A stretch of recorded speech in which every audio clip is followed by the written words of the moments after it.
Yeah!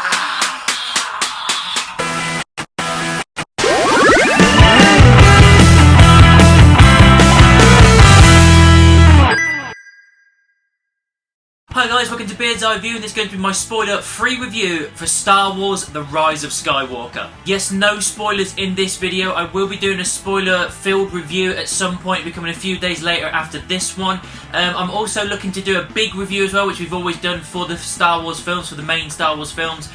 Me and Josh, my podcaster buddy, and another friend of ours called Alice, we're all going to do that, so make sure you keep a lookout for that, because that will be coming at some point over Christmas as well. Before we begin, don't forget to like and comment down below, subscribe and ring the bell to be notified whenever I do videos. I do them every single Wednesday, so make sure you keep a lookout for those. However, Wednesday, Christmas Day falls, so I doubt I'll be able to get a video out that day. If I can get something scheduled in time, because it's so busy, I will do it, but otherwise that's the only time I'm not going to be able to get a video out. Star Wars Episode 9, The Rise of Skywalker. The last film in the Disney trilogy, the last film in the Skywalker story, and probably the last Star Wars film we're going to be getting for a couple of years. Anything after that is going to be spin-offs or brand new content, brand new characters that isn't based around the Skywalker story or characters. So this is kind of the end. This is the bookend for the Skywalker saga, and I would say that they definitely stuck the landing with this one. I won't deny that it is nowhere near a perfect movie. It does have its flaws, it does have its unanswered questions, it does have its moments where you just kind of like,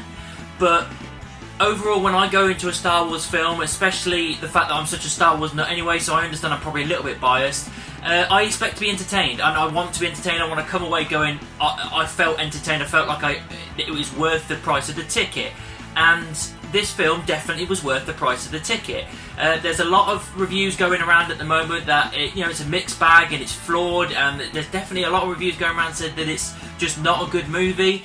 I don't agree with that. I don't agree with that at all. Again, I'm probably biased, but I think it's a good film. It's a very difficult film to make. It's the last film in the Skywalker saga, as we said, and the last of the Disney trilogy. So you're having to round off all these brand new characters, round off all the original characters and all the prequels, all of it together. You've then got to do some damage control for The Last Jedi, finish off and flesh out the characters one last time, and give yourself fan service all at the same time. And getting all of that from J.J. Abrams' shoulders and condensing it into 2.5 hours is a big deal. And I get there was maybe sometimes it felt a little bit rushed, a little bit condensed or packed in. Pacing was a little bit, up and down every now and then. But for what they were given and for what they had, I think I can't really grumble. I was thoroughly entertained at the end of that film and came out with a big smile on my face. The way that they use the Emperor is great. Obviously I can't go into spoilers, but from what they did with him, I can't really grumble at it. I really enjoyed it. The only thing I would say is it doesn't really explain how he comes back. He just kind of is. I could have missed a line, or I could have missed something where it explains it a bit more. But from what I saw, it didn't really explain it properly to me of why he's back. The way that they used Leia, considering that Carrie Fisher died back in 2016, with all the unused footage and voiceovers and stuff like that, the way they shot everything using her in this film, and she was used to great effect. She was very, very integral to the plot, but she wasn't overused, and they used what they could and what they had and the footage they could, and they knocked that part out of the park. I think they just did exactly what they needed to do, and it's a nice send-off for Carrie. The plot is basically a fetch quest, to be honest. Obviously, I can't go into spoilers, but it's going from one planet to another, to this, to that, to building and building and building, until they finally, get to the finale with the Emperor and all that kind of stuff. But there was times where, as I said, the pacing was a bit up and down. It was kind of just slides and wipes to the next bit, go here, go here, go here, and it was a little bit kind of rushed at points. But it kept you on your toes. There was plenty of action in this as well. Loads of action. Loads of space battles, loads of lightsaber battles, loads of character moments in these battles, on the ground, in space, everything. They really crammed it all in for the final installment. I do like how it has been about 1.5 years since The Last Jedi, because the one thing I didn't like about The Last Jedi was the fact that it starts straight after The Force Awakens. You don't really have enough time to develop any more characters. But with this, they've been together for 1.5 years. You've got the main three, Poe, Rey and Finn all kind of bouncing off each other quite well, and I like that. Even the chemistry between Rey and Poe, obviously because they've not really had any time on screen, I like the fact that, you know, that there's a relationship there now. There's a little bit of bickering and kind of, you know, who's the more in charge kind of thing. But it all works really well. I do understand that certain people have said in their reviews, and other people saying that it does play it a little bit too safe, and I would agree with that to a point, that it is played reasonably safe. However, I won't take away from the fact that they do take a couple of chances. They do swerve you at certain points, or they do something where you're like, they haven't just done that, and there's a couple of times they backtrack on it, but it keeps the suspense up, and I can't really deny that I wasn't like on the edge of my seat with that kind of stuff. Another one of the criticisms is saying, and this is probably one of the things that annoys me the most, is fan service. They're saying that they dwell too much on fan service and giving people everything they wanted.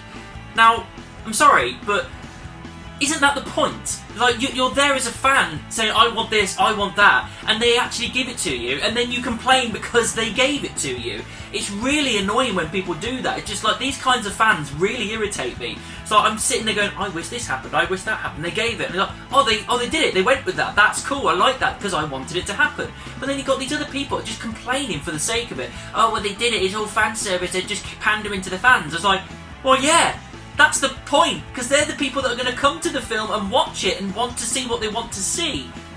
It baffles my mind with that. I can't... Yes, there was loads of fan service in this. Yes, there was loads of moments that you're trying to do your payoffs with characters, and I couldn't grumble at any of it. Everything they did with all the characters was totally fine by me. Special effects, practical effects, all in there, all amazing. Obviously, it's Disney, so there's shitloads of money behind this, and the budget was obviously there. The space battles, the ground battles, the lightsaber battles, every special effects, visual effects were all absolutely incredible. Even set pieces were all really well done. It was bright, it was vibrant, colourful. There was even like it's also the kind of the artistic side of things. Just a certain scene or a shot, just the way that certain things were shot were done so well and so artistically, and I can't grumble at it. It was a joy to watch visually. As I said, it isn't a perfect movie, and there are a couple of negatives, which I've probably already outlined, but let's just go through them again. The pacing was a little bit up and down and, you know, choppy back and forth. It did feel a little bit rushed in places. It also felt like they were condensing a lot of stuff into a 2.5 hour movie. And also it felt like there was a couple of times where they were trying to undo what happened in The Last Jedi, because a lot of people didn't like what Rian Johnson did. I didn't have a problem with it, I still enjoyed the film, but there was a couple of times or a couple of scenes or moments where they're kind of like, let's just pretend that never happened, or let's just kind of make a little bit of a kind of a jab at it or something. There was a specific scene with Rey and near the end of the film, and it was with another character which I won't spoil. And as it happened, I was like, they're clearly doing that because of what happened near the start of The Last Jedi. And yeah, it does annoy me a bit when they do that, kind of retconning it to a point, because you shouldn't. It's part of the continuity, you have to deal with what you got and move on. But it was minimal enough that it doesn't take away from it too much. It's not like I looked at that and go, well, that's ruined the movie. It wasn't like that. It was just kind of like, okay, you know what I mean? Let's move on. I'm still enjoying the film. R2-D2 didn't really have too much to do, although he is in it a reasonable amount, I suppose. He's in the final battle as well, which I'm glad of, because he was kind of on the bench for the first two movies, to be perfectly honest. But the shining thing was C-3PO. He was in it quite a lot. He was helping out quite a lot. He was very integral to getting to where they needed to go. They did everything really good with him. Chewie got a lot in there as well. There was a lot going on with him.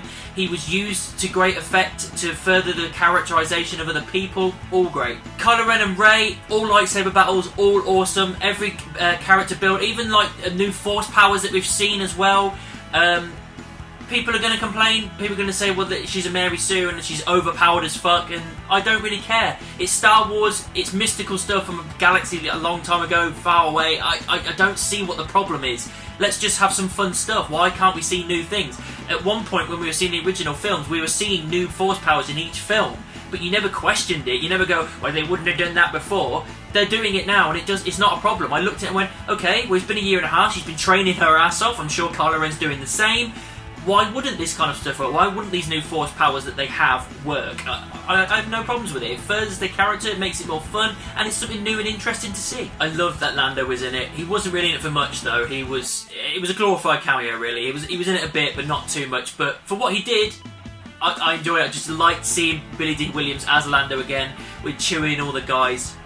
I'm glad he was there. It was a great idea to bring him back. He didn't necessarily have to be there, but the fact that they chose to do it, I think that was a big tick. Definitely do that. It was awesome. I will get into this main thing in spoiler talk video when it comes up, but what I will say is the whole thing with Rey and the parentage and all this kind of stuff, and the way that they handled that, I don't really have a problem with it. I didn't expect them to go the direction that they went. I really didn't. You'll see a video that I've done previously about how I thought it was going to be clone related. It wasn't that. They went in a different direction, and I can't really grumble at it because the reason why it was one of those ones that people were thinking it might be and speculating for a while. But because it was one of the more out there ones, I thought to myself, I don't think they'll go that way because it's too out there. But they went for that one, and that's why I like it, because they thought it's out there, let's do it, and it worked absolutely fine. I can't have a problem with it. It worked great. The final act of this film was great. I can't deny everything they did with the Emperor, Kylo Ren, Rey, all of that was great. The final massive battle, all the spaceships and everything as you've seen through trailers, all of that was awesome. The fleet of Star Destroyers, I like the fact that we kind of dodged the bullet of not going for another big Death Star thing. They went with something else. All of it was absolutely incredible. And then your final moments as well, the film where they're tying everything off with the characters, I can't grumble at what they did. I liked everything about it, the way it finished off. It worked absolutely fine for me, and I left with a smile on my face. At the end of the day, Rise of Skywalker was a film that had a lot to do in 2.5 hours. It had to finish off all these character arcs, it had to finish off this trilogy, it had to finish off the Skywalker story, cram all this in with fan service and damage control, all into this last 2.5 hours of just absolute carnage of action and characters and just fun and enjoyment. And I can't say that it wasn't a good film. Flaws and all, yes, it had its problems, but I came away thoroughly entertained. It's a great film. It's worth the price of a ticket. I implore you to go out and watch this film. I'm going to go and watch it again. And I have no doubt in my mind that this final instalment of the Skywalker story deserves my highest rating of a high 5 stars. So those are my spoiler-free thoughts on Star Wars The Rise of Skywalker. What did you think about the film? Let me know down in the comments. Make sure you subscribe and ring the bell. If you want to find me on social media, any of these, all links are in the description. And I'll see you soon. May the Force be with you.